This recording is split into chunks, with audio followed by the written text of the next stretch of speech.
Thank you so much. I just want to start by saying a couple things. One, it's an honor to be here today with electeds and others that are committed to being part of the solutions to what is clearly the defining issue of our time. You often hear that we have everything we need in terms of the technology and the understanding of how to solve this problem, and what's the missing piece? It's that political will. And so it's great to see that political will growing, and I am grateful to be here with all of you. And also just want to acknowledge and just, I guess, hold a space for the grief that we are all feeling. And as has been shared by some of our speakers today, some are bearing a disproportionate amount of grief. This is a very big and intense issue, and often that doesn't get acknowledged or named. And so I just want to name that. I think that's really important. And people have lost and are losing their lives as we speak because of our unwillingness to do what needs to be done on this issue, because we refuse as a country and as a culture, and in some ways as a world, to put people over profits of corporations. And it's criminal, frankly.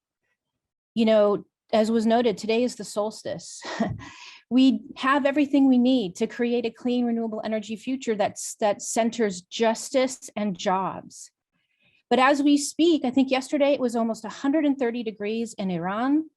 Bangladesh is being flooded beyond comprehension. And the list of sorrows unfolds from there.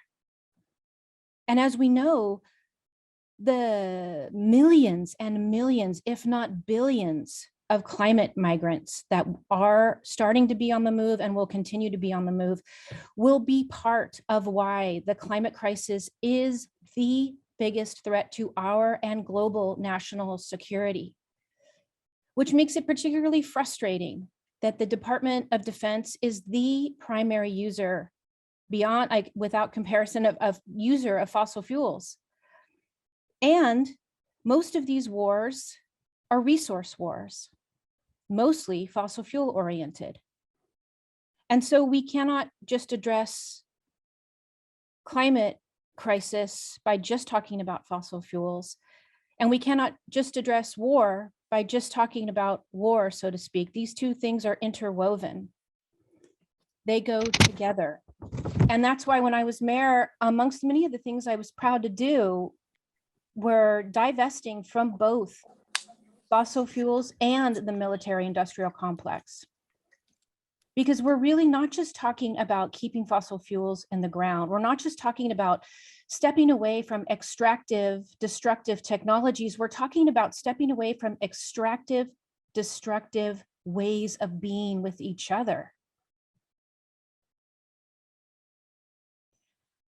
I feel also really grateful to be here on the Central Coast, where we do have Senator Laird as our senator, and he does go all the way up to Santa Cruz, who is an environmental leader and always has been, and is one of the lead authors on SB 1020, along, I believe, with most or the rest of the new Senate Climate Work Group. And it's exciting to see that climate working group come to fruition for the first time this legislative season, and they are leading the charge on a lot of other and co-authoring on a lot of other critical climate legislation this year also.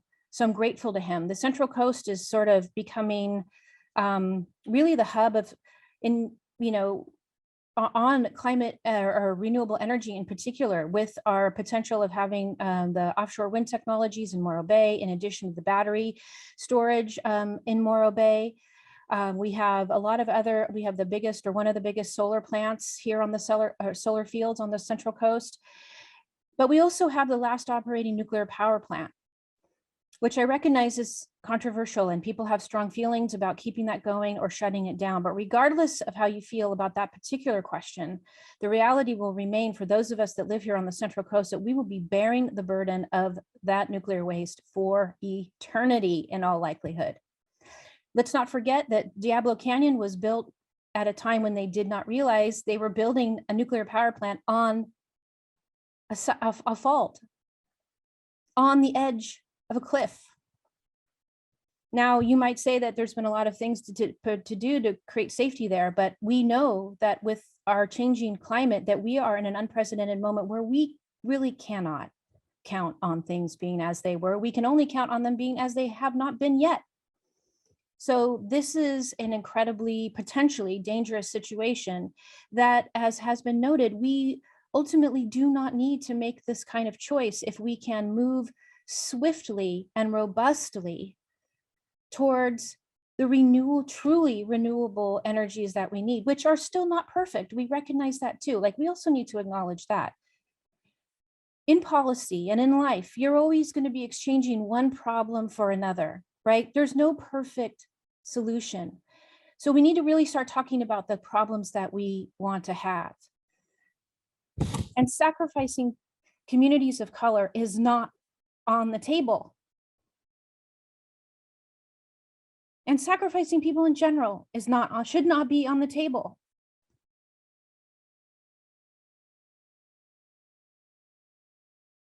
You know, yesterday was the first national celebration of Juneteenth. And like, what are we even doing when the Air Resources Board in California, which is supposed to be this beacon of light on the environment and other progressive topics, is talking about installing more toxic methane plants?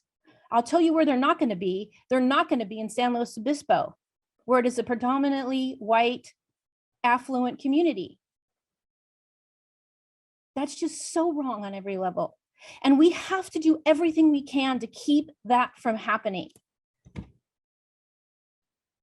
Climate crisis is the biggest threat multiplier we have to our safety and security on every single level. So I hope that it's overwhelming, right? People always ask me, well, what can I do? I would say, number one, start talking about the climate crisis with the people in your lives, your family, your coworkers, your friends, your constituents. Harvey Milk is one of my favorite electeds of all time. And what did he say? The only way to change policy and the culture around the way people were acting around gay rights was to come out of the closet around your own gayness in that case. And I feel like those of us that understand the depth of the problem of this issue of the climate crisis really need to come out and start talking about it more, not just in press conferences or in policy discussions, but in everyday life, and start inviting people to have those conversations with us. There's a lot that we can do. And one of the very next things that you can do is, as Igor and others, I think, have mentioned, and I'll put the invitation in the chat, is join us this week on the 23rd, where the Air Resources Board is meeting to talk about its draft scoping plan, which is basically the state's climate action plan. It's a blueprint for the next 20 years. Okay, so we already know that, depending on who you talk to or what research you look at, it's either already too late, we have 2 years, we have 8 years, we do not have 20 years to get our act together. We do not have 20 years to add in more extractive technologies, and that's one of the things being proposed. Instead, they're doubling down on fossil fuel infrastructure at a time when we need to be phasing out fossil fuels. There should not be one more permit given out for fossil fuels, period. Instead, the Air Resources Board is planning for a massive, massive expansion of dirty gas-fired power plants. And again, these will not be coming to San Luis Obispo. And as was mentioned, there are not just the climate public health impacts, but in the more immediate term, there are huge public health impacts around these extractive technologies where they're happening. So it's incumbent upon all of us, especially those of us with privilege, take the day off. Yeah, I am saying that. Take the day off.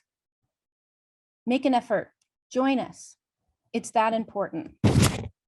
So this, it's Thursday. We'll be meeting. There's going to be a rally. There's going to be a little rally in the morning, but a big rally at noon. You'll be there with other folks that you will be in relationship with, being part of joining together to end fossil fuels and really say no to them, period, and say yes to the renewable energy future that we already have. So thank you so much. And again, thank you to Senator Laird and SB 1020 and all the other great climate legislation that's coming through right now. So thank you.